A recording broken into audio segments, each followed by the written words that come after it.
Hello，欢迎收听这一次的深入探讨哦。大家好。今天呢，我们要来聊聊六亲眷属这个题目啊。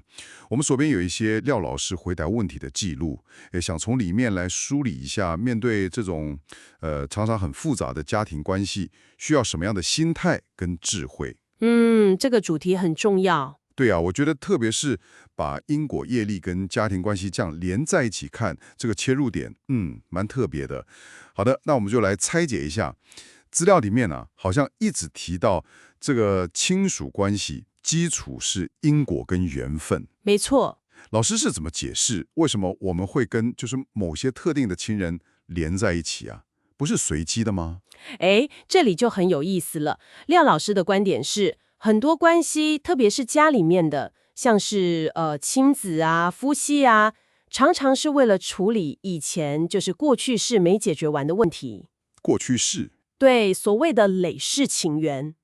比方说，某个妈妈跟儿子的关系，或是爸爸跟女儿的关系，可能就是特别为了要了结上辈子没完的情感纠葛。哇哦，就是所谓的了业、了情、了缘。甚至有一个说法蛮直接的，就是无冤无仇不进一家门。无冤无仇不进一家门。这样听起来关系好像变成一种清算旧账的感觉。可以这么理解一部分啦。听起来有点沉重哎。那如果关系真的很难搞、很棘手，老师建议我们怎么办？用什么心态去面对？心态，对，心态是关键。核心的概念，我看资料里面提到的是接受跟放下。接受跟放下。对，接受他说有助于了结业力，所谓接受则了业。那放下呢，就能解开那个情感上的纠缠，放下则了缘。同时啊，也蛮强调忍耐的。忍耐。对，甚至把忍耐看作是一种慈悲或爱。但重点是，管理好自己的反应跟情绪哦，不是想要去改变对方。老师甚至还提醒说，越亲越要小心。越亲越要小心。这话意思就是越亲近的关系，那个互动啊，可能更需要智慧去处理，不然更容易有摩擦。哇，这个接受放下还要忍耐，说起来好像不简单呢。那资料里面对于譬如说父母对小孩这种特定的关系，有没有更具体的建议啊？我注意到里面好几次提到子女好像20岁是一个关键点。对，这个点重复出现蛮多次的。老师的看法好像是父母对子女那个直接的手把手教养的责任，大概在小孩20岁左右就算一个段落了。20岁就告一段落。之后如果还过度的去介入啊、担忧啊，就可能反而变成共业。共业那是什么意思？就是说可能会干扰到子女自己的人生功课，还有他自己的业力轨迹。那反过来也可能影响到父母自己。所以比较好的支持方式是什么？就是在一旁鼓励、肯定，然后给祝福。鼓励、肯定、给祝福。对，强迫是没用的啦。而且资料里面对孝顺的定义也蛮有意思的。怎么说？真正的孝顺是尽量不让父母为你担忧。不让父母担忧。这跟传统想法好像有点不一样20岁就要放手，哇，这对很多很习惯为小孩操心的爸妈来说，这个观念真的蛮挑战的。是啊，非常挑战。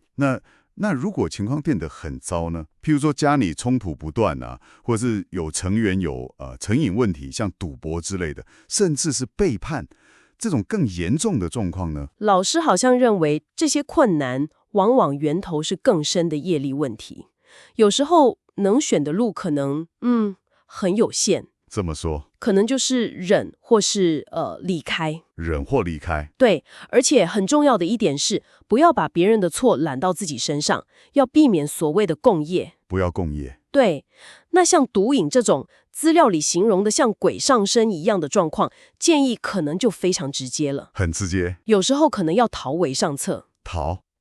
就是先保护好自己。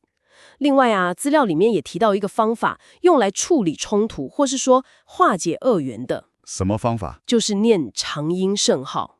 长音圣号。对，这个方法被认为是一种希望能直接作用在问题的根源上，看能不能斩断根源，让状况缓和下来，所谓大事化小。哦，念长音圣号来化解。嗯，这是资料中提到的方法之一。好，那我们来总结一下，听起来这个观点的核心是要用业力的角度去理解家人关系的本质，嗯哼。然后透过接受、放下还有忍耐来管理自己的反应。再来，要尊重界限，特别是子女成年之后。对，界限很重要。最后，遇到真的很困难的状况时，可以运用像是念长音圣号这样的方法来寻求化解。哎，这跟我们一般听到的那种心理学啊，或是一般的关系建立，真的很不一样哎。确实非常不同，它等于是把人际关系的挑战重新定义成一个需要用智慧去面对的业力功课，而不是个人的失败或成功。业力功课。对，而且这也连到一个更大的生命观，就是把人生看作是一场学习之旅，学习之旅。而这些关系就是旅程中的一部分，目的是要你了结夙愿，然后借由这个过程修炼内在的平静。资料里甚至还提到，孤独其实是很自然的状态，对修行可能还有帮助。孤独对修行有帮助。对，这也跟这种强调内在修为的观点是互相呼应的。这里面真的有很多东西值得我们，特别是听众您回去好好思考一下。对，廖老师的这些见解，无疑是为我们怎么去面对那个常常暗流汹涌的家庭关系，提供了一个相当独特的视角。的确是挑战了许多我们可能习以为常的看法啦。这也留下一个我觉得蛮有意思的问题给大家想。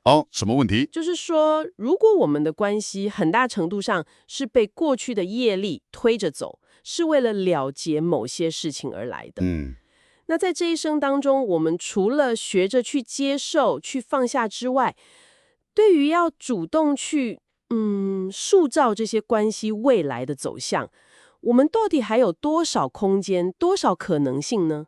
这个问题真的很有意思。我们到底有多少主导权？对啊，这就留给您继续去探索、去思考了。非常感谢您参与我们这次的深入探讨。谢谢。